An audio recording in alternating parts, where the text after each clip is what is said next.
Hello, Anil. It's so nice to have you on the show today. How are you doing? I'm doing great. So excited to serve your listeners. Beautiful, love doctor. Thank you so very much for being here. You see, I am quite excited to have you on the show today. And oftentimes, I love to thank my guests for two things. And I do this so often to the point where it has become my anthem. So, firstly, Anil, I want to thank you for investing in yourself. You see, you are on this platform right now because you did invest that in yourself. And oftentimes, Anil, I love to make reference to the amazing mango tree. You see, some couple of months back, I was on a particular road. And just by the roadside, Anil, there was this very tall, unattractive mango tree. And I used the word unattractive because the mango tree's got no mangoes on it. And the leaves were all dry. So I just walked past it and I went my way. But you see, Anil, just recently I was on that same road. And this time around, a lot's changed about the mango tree. You see, the mango tree caught my attention pretty good from a distance. And immediately I got the urge to move so close to it, of which I did. And it wowed me because now the mango tree's got a lot of mangoes on it, beautiful green leaves and healthy branches, and not just mangoes now, Alil. I'm talking about ripe mangoes. It was such a lovely experience that day. I was so excited. Here is my point. The fact that you dedicated your time, energy, and resources to becoming the amazing Anil that you are today, that alone has made it impossible for me to skip you. And that's why you got the request for me to be on the show because I was attracted to the beautiful stuff that you're doing, your philosophies, your insight, the impact your work is having, how you're offering your solutions. Anil, these stuffs are beautiful. And just before I sent you that request, I said to myself, I've got to benefit from these beautiful stuffs that the Love Doctor is doing. And not only me now, but even with the audience. And here we are today with the amazing Anil, the Love Doctor. So thank you so very much for doing that to yourself. And secondly, thank you for saying yes to the invite. Because if you had said nope, there was nothing Elisha could do about it. Thanks so much, my man. Actually, there is something you can do about it. You know, in life, there's always a way. There's always a way. And, you know, mangoes are one of my favorite trees.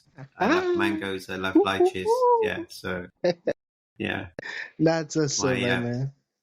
Beautiful, my my man. roots are from Kenya. So, Mm, we used to have a yeah. mango tree outside our house. That's so true. We've got a lot of mangoes in this part of the world.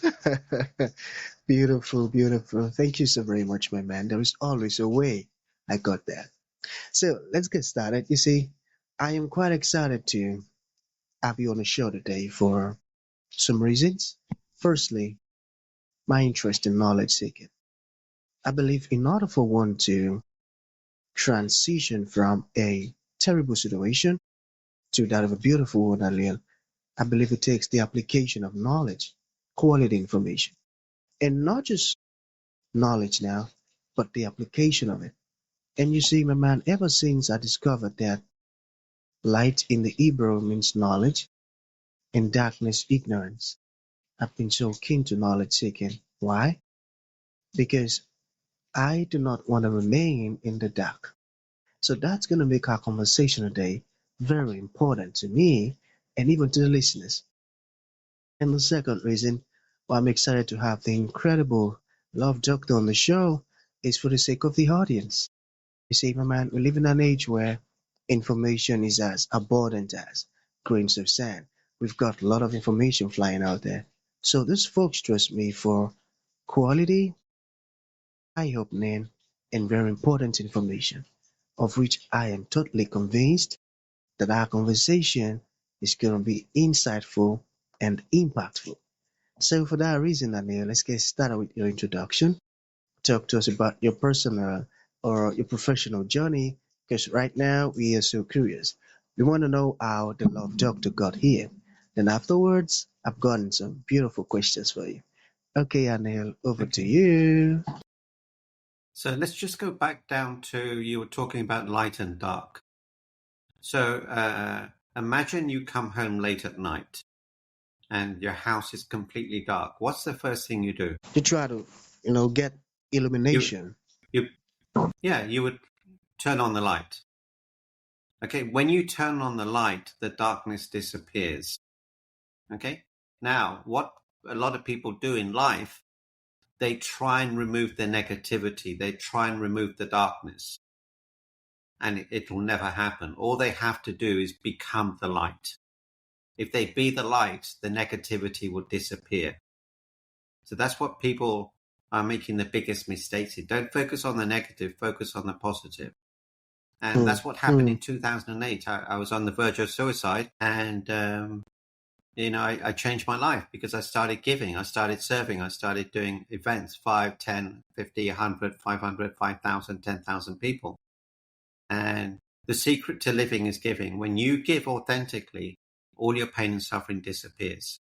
And from there, I developed a formula for happiness, which is the 3 Gs. The first is giving. The second is being grateful for what you have. Now, if you look at you see, I fractured my wrist here Yeah. So in sorry. 9 places. So Wow. when I broke it, I was upset for 10 seconds. Then I was very grateful. The reason I was grateful is because it's my left wrist. This is my good wrist. So at least I can do everything I can with this. So what you focus on is what you get.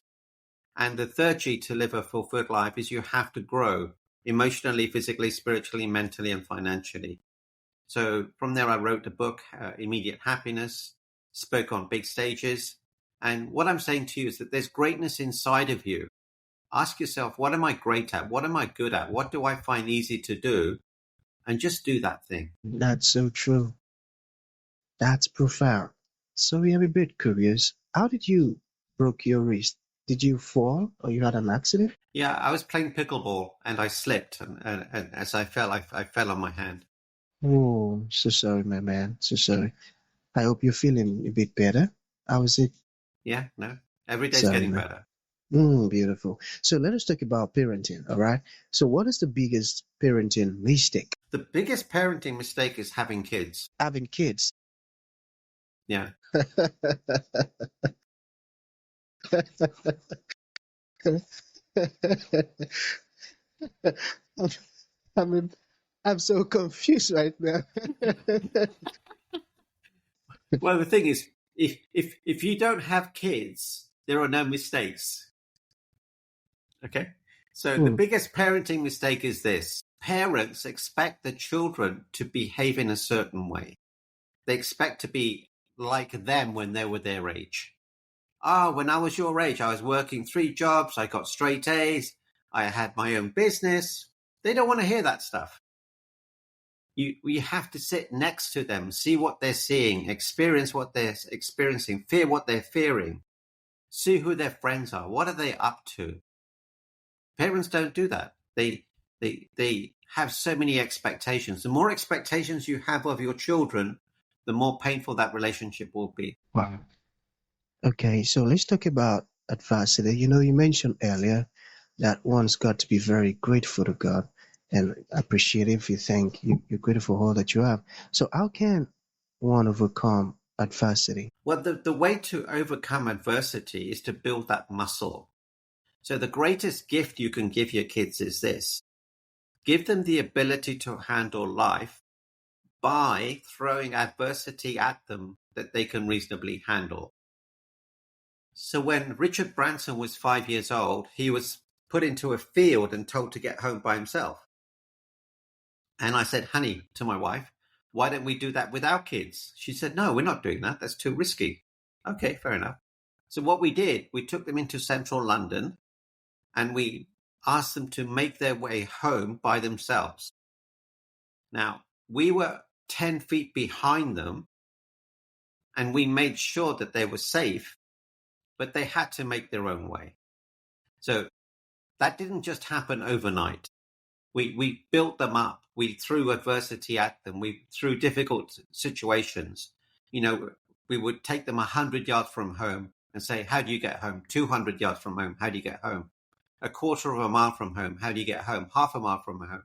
How do you get home? So we're building them up by making life difficult. See, most parents nowadays make their children's lives too easy. So the children are enabled and entitled, and they don't grow up as, strong adults. And that's so true. Because when we face adversity, we tend to grow and we are exposed to some certain information that would keep that muscle growing. Wow, I got that. So, what about people Yeah. who feel successful but not fulfilled? So people who are successful but not fulfilled usually have an issue with their relationships. And to be fulfilled, you just have to do the three G's. You have to give, you have to be grateful, you have to grow. If you do those three G's, your life will be filled. Now, the great thing about this formula is this: whenever one of those buckets falls down, ask yourself, what's my lowest bucket? Is it give, grow, or gratitude? And just work on the lowest bucket, and then everything will start to improve. But men want to be respected, women want to be loved. So normally the man doesn't feel respected, the woman doesn't feel loved. So that's what you have to do with your partners. Make them feel respected, make them feel loved. Beautiful. Make them feel respected and make them feel loved. Okay, so what about this one? Let's say, hypothetically, someone asks, "Hey, Anil, I heard you broke your wrist and, listening to how you're speaking, you've got so much happiness within you. So how can I stay happy no matter what?" What would your response be? Well, it's not a matter of staying happy no matter what. I get upset. When I'm in pain, it's difficult to be happy, but it's what you focus on. If you focus on, I'm glad it's my left wrist. It could have been my leg. It could have been my head. I could have had a car accident. It could have been something very serious. I was lucky enough to find the best surgeon in town. So, focus on the good stuff. The little things that I can have a cup of tea with my wife, a chocolate biscuit. I was having a chocolate biscuit today, and I was so grateful. So these are reminders to be grateful for what you have and don't focus on what you don't have. See, a lot of people just focus on, oh, he's got a nicer car, a nicer house, a nicer relationship. No, it doesn't matter, because we never know what other people are going through. I coach some of the smartest, richest people on the planet, and some of them are going through really difficult periods, and you would never think so. You think, oh, they've got money, they have no problems, but you'll be surprised how many problems exist everywhere. So true. So the point is, focus on what you have and be grateful for it, not focusing on what you don't have. Wow, I Beautiful. got that. Beautifully said. I got it. Beautiful. So, what about this one? Folks who they have these people who already betrayed them or did some terrible things to them, and now, okay, and I want to forgive them. So, how do I forgive? What would your response be? There's a process in forgiving them, and you don't have to speak to them, but it's really a process where you let go and you look for the goodness, what positive came out of it. And do you know where the most expensive real estate in the world is? Where? Where? It's in between your ears. So when someone hurts you or betrays you, we tend to give them a lot of space in our heads, rent free. Okay. I So, got that. so stop giving them power over you, because it will make you sick. It'll make you ill. It will take joy from you. And forgiveness isn't about them. It's about you gaining the freedom. It's about you getting a richer, fuller, happier life. Mm, profound words. I got that. So we have two more to go, my man. So why do so many relationships fail? Okay, this is a great question, and people are going to get the best answer they've ever gotten. So the reason relationships fail, and the relationship fail rate is 90%. 50% of marriages don't succeed. But before those people get married, they've had 4 or 5 relationships, which have all failed. So before they get married, there's 100% fail rate. People don't realize that. And the reason relationships fail is this: people say yes to a relationship until it becomes a no. Meaning they'll say, yes, oh, this is great. I met my my partner, she's amazing, he's amazing. Then they find out things about them and they realize, oh, he's not for me, she's not for me. So they say yes until it just becomes a no. And the secret is you have to say no until it's a yes. You have to collect the data. You have to collect your due diligence. You have to collect the information. And there are 3 things you need to look for. Number 1, do they have integrity? Number 2, are they loving? And number 3, are they healthy, emotionally, physically, spiritually, mentally, and financially? People don't do that. They think, oh, I'm in love. We spent hours talking together, but they don't know anything about them. They don't know if they're an alcoholic, a narcissist, a drunk, an addict. We don't know until it's too late. And then you spent 6 months, a year with them, and you think, oh my gosh, I've spent that long. I might as well stay. So people get comfortable. They get comfortable about being comfortable. And that's so true because I've heard of stories where the partners, I never knew she had such attitude, I never knew. I think I got that. So finally, my man, what would you like to leave the audience with, like a final thought? And to those folks who would like to reach out to you, learn more about the wonderful stuff you're doing, or even open your services or programs, how can that be possible? Okay. So the number 1 thing I would teach everyone is this. Be so amazing that you cannot be ignored. And if you're ignored, it doesn't matter because you're showing up the best version of you. So when I say be so amazing, I mean be the best version of you. Be the very best version. Show up the best version of you. Show up incredibly so that people will always remember you. And there are 2 types of people on the planet. Ones that make you happy when you enter a room. Ones that make you happy when you leave a room. That's it. Which one are you? What would happen if you showed up the very best of you? People will always remember you. And you never know what other people are going through. Some people are going through suicide, depression, issues with their relationship, and you could change their life. So that's the 1 thing I would do. The next thing I would do is perform random acts of kindness wherever you go. If anyone comes within 3 feet of me, I always say something to them. And it's always positive. Oh, I like your shoes. I like your handbag. Hey, I like your shirt. What are you doing in town? What are you up to today? Whatever it is. Because when you engage with people, it makes you happier. The less engagement you have with people, the more depressed you're going to get. But happiness is around engagement. It's around being surrounded by people. They're the things I would urge people to do. And when you engage you can with check people, me out it on my makes you website. happier. Okay, yeah, go on, please. Absolutely. Yeah. Sorry. My website is meetanil.com, and there's a lot of resources on there. And if you need to book a time with me, there's a way to book time with me. And if you have a problem, we can get rid of that problem very quickly and very powerfully so that you can lead a richer, fuller, happier life. Awesome, beautiful. So that's going to be the end of the show, my man. Thank you for coming and thank you for sharing this wonderful stuff with us. It means a whole lot, Anil. Thank you so much. Thank you for having me. Thank you.